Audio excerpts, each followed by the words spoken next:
ফুলদার নাগরিক, ট্যাক্স দেই আমরা, আমরা ট্যাক্স ছাড়া এই দেশে থাকি না। আপনারা বসেন। আমাদের দেশের কালচার এটা হয়ে গেছে, সবাই হুজুরদের কথা বলে কিন্তু হুজুরদেরকে আন্ডার এস্টিমেট করে। আমি পায়ে হাত দিয়ে বলবো, আমাকে কেউ আন্ডার এস্টিমেট করেন না। আপনারা আমাকে চিনেন না, আমার পরিচয় জানেন না। আপনারা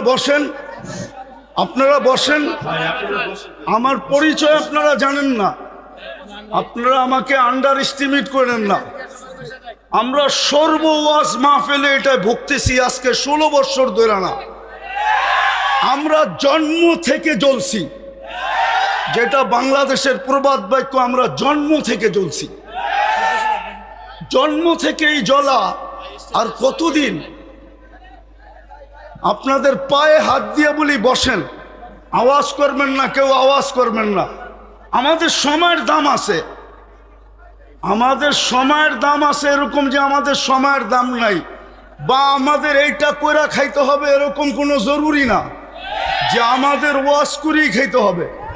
আমাদের খাওয়ার অনেক ব্যবস্থা আল্লাহ রেখা দিছে। যেই আল্লাহ আমাকে জন্ম দিছে উনি আমার খাওয়া তৈরি করেন নাই?